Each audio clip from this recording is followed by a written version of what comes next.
বনগাঁ মহকুমা তথ্য সংস্কৃতি দপ্তরের আয়োজনে এবং বনগাঁ পৌরসভার সহযোগিতায় বনগাঁ নীল দর্পণ প্রেক্ষাগৃহে আয়োজিত হল নজরুল জন্ম জয়ন্তী উৎসব।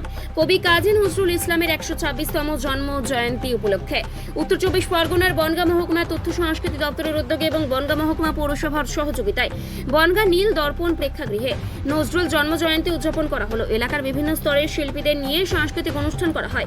সেখানে উপস্থিত ছিলেন বনগাঁ পৌরসভার পৌরপ্রধান গোপাল শেঠ, তথ্য সংস্কৃতি দপ্তরের আধিকারিকেরা। এছাড়া উপস্থিত ছিলেন এলাকার বিশিষ্টজনেরা।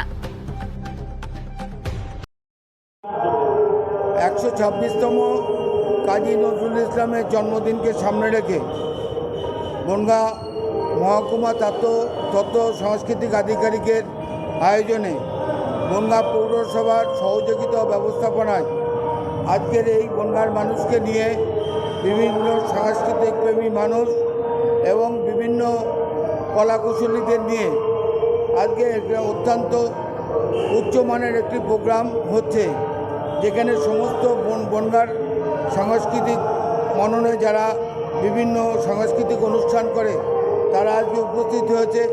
তথ্য সংস্কৃতি দপ্তরের যারা বিভিন্ন সরকারিভাবে অনুদান পায় তারাও উপস্থিত হয়েছে। সামগ্রিকভাবে এই অনুষ্ঠান আজকে এমন একটা সময় হচ্ছে যখন কাশ্মীরে উগ্রপন্থীদের বিভিন্ন রকম প্ররোচনামূলক কাজ চলছে এবং রবীন্দ্র নজরুলের এই প্রেক্ষাপটে অত্যন্ত প্রয়োজন ছিল। আমরা সার্থকভাবে সেটা রূপায়ণ করতে পেরেছি।